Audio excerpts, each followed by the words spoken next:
Hello everyone, I hope you are having a delightful day. It is time to do some speed reviews. I try to do one of these at the end of every month or so to give you guys some updates on products that I have been testing.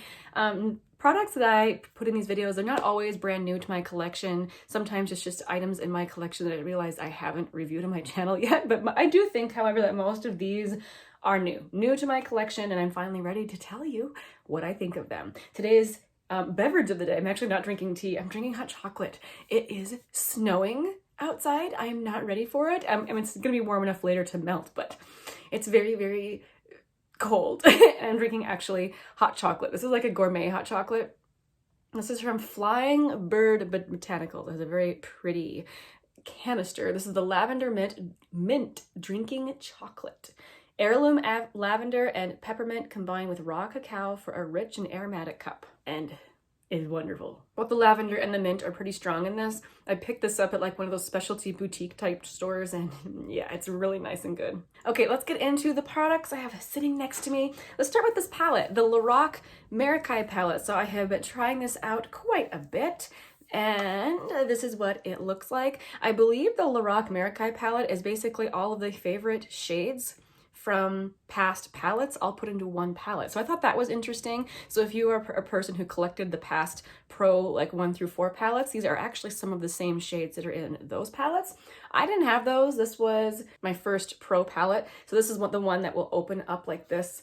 So you can pop out the shades in the back if you want. And of course they are magnetized as well. It's really, really easy to create looks with this, considering the way they've got it in rose with like certain tones. And in classic in classic Lorac style, the mattes are very powdery but easily blendable. This palette has a couple different kinds of shimmers in it. One is like their classic super smooth shimmer, and then others that have a little bit more chunkiness and sparkliness to them, but nothing super glittery in this one. I think this is a really handy, easy, everyday palette. Like, it doesn't take a whole lot of figuring out what to do with this one. And I'm happy I decided to pick it up. This was one of those palettes that was 50% off during Ulta 21 Days of Beauty. I have a powder from Too Faced. So this was sent to me for review from Influencer. I definitely wouldn't have picked this up myself. So this is the Born This Way Ethereal Setting Powder. So this is a type of powder very similar to, say, the e.l.f. Halo Glow Powder. It's supposed to set down your makeup but still have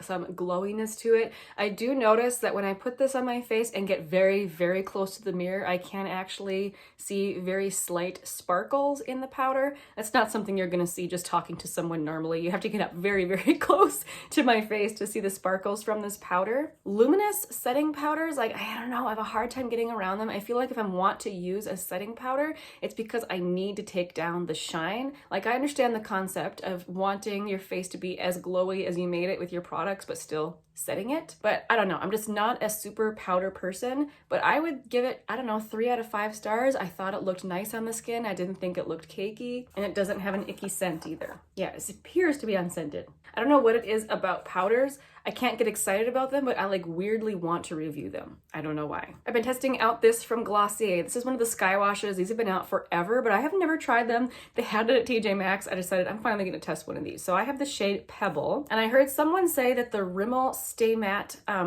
little liquid eyeshadows that I love so much, the WonderClouds, there you go. Someone said that that is like essentially a dupe for this, so I wanted to try them out the same way that I would wear the Rimmel. I would say the Skywash is even more sheer than the Rimmel ones, which the Rimmel ones are pretty sheer. This one, and this particular shade anyway, even more sheer, especially if you spend any amount of time blending it in. Like, you can barely see it, and I used a decent amount there. There is a time and a place for something this sheer, but I don't think the Rimmel is necessarily a dupe for it. I would actually prefer the Rimmel over this one, just because it has a little bit extra pigmentation in it so you can actually see it on your lid. I'm still happy I tried this. I got it very inexpensively, like I said, at TJ Maxx, and happily it's not like any of the other shades that I have from Rimmel either. So if you're interested in like a matte liquid eyeshadow that is very sheer, that's easy to pair with other like cream eyeshadows perhaps, I don't know, I would still go with the Rimmel over the Glossier one. Something else I tried from Glossier, I tried the Rose Balm Dotcom.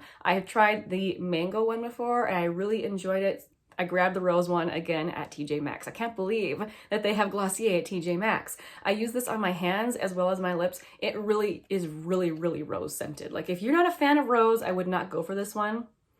It has the lightest pink tint. It's basically sheer on your lips and hands, however you decide to use it. This is like a multi-purpose balm. You can put it on dry spots on your elbows, your cuticles. Like I said, I put it on my super dry knuckles and on my lips. I happen to enjoy the scent of this. I don't think it's too much, but I do like some floral scents sometimes. So I'm happy I tried it. I do like the Balm.coms. Something else that I finally tried, again, I grabbed this at TJ Maxx. I have been seeing these for years, I feel like. I finally decided to grab one. So from Kopari, this is the lip glossy, and I grabbed the clear one. It is a really beautiful, oh, I know, you know what? I can just put some on right now. Let's do it. It is a super, super shiny clear gloss that smells quite intensely of coconut. If you do not like the scent of coconut, stay away. It's very, very strong with this, but it is very, very shiny, and so I've been enjoying it. Typically, this type of squeezy tube packaging annoy me because it can get really messy, but when it comes to a clear gloss, I actually like this because your typical clear gloss with the doe foot, I hate how messy they get. How, I don't know, the doe foot being put on your lips and sometimes over lipsticks and things and then being put back in the container, it makes it look so grody. This way, the clear gloss stays nice. So this is like the one time I prefer this type of packaging. Yeah, I've really been enjoying this, and now I kind of want all of the other colors. I think it's really pretty. Something from Youthforia I've been trying. This is the Pregame Protective Primer. So I tried this in a Get Ready With Me with you guys. This is a kind of thick skincare and makeup product. They describe it as being kind of like daytime slugging, which slugging is when you put a product that's very thick, like Vaseline, all over your face at night to kind of lock in all the moisture. So this is supposed to be like a barrier between your face and your makeup, essentially, and it's supposed to be super hydrating. I did find it to be a very hydrating product. I don't usually have dry skin, but lately I have been having some dry patches because I've been on tretinoin, and I thought this went over my dry patches really, really nicely, and the makeup did look better because of it. It being kind of a rich primer, I don't know if I personally would wear this every day. I find that if I wear something really kind of rich, my skin will rebel after a while. So this is something that I will wear when I feel like I need it, but not every day. One more Youthforia product. So this is the blush oil that changes according to your skin's pH. And just like all other pH changing products I have tried, it turns a very, very bright pink when you apply it. As far as it being an oil, I was concerned that it would leave like fingerprint dots on your face as you're blending it out, but actually it blends out really, really well. For some reason there on my hand, it's not turning as pink as it does on my face. On my face, it turns a bright, bright pink, and here it's looking like barely anything. I need to get a little bit more. But anyway, it does blend out beautifully. It doesn't leave any fingerprints. In this shade of pink, I find that on my face, I have to be pretty sparing with it. It is quite pigmented, but in any case, I find the little dot on each cheek is all I need, and that type of bright pink can actually be very pretty and youthful looking. So I think it's pretty, I think it's nice. Both of these products were sent to me from Youthforia to try, so thank you so much, Youthforia, for the chance to try your products. Couple of blushes here from Colourpop. So I bought these just for the packaging, but I did want to actually try the product inside.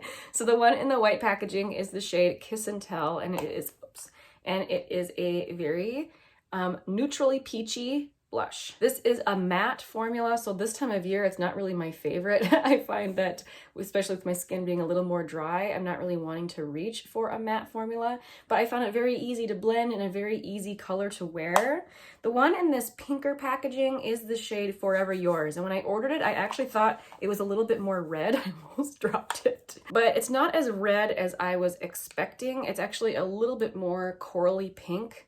So the shade actually isn't my very favorite on my skin, but it's still not bad and I can make it work. I was just hoping for something a little bit more red, something different for my collection, but I'm happy now. I have like a trio of these to like put together in my blush drawer, and it's just aesthetically, it makes me so happy. Okay, one more product. Obviously I was at TJ Maxx this month, and for once they actually had stuff. I picked up one of these Jaclyn Cosmetics like lid toppers. This is the very first product I've ever tried from Jaclyn Cosmetics. This is the Shimmer Top Coat in the shade Frozen.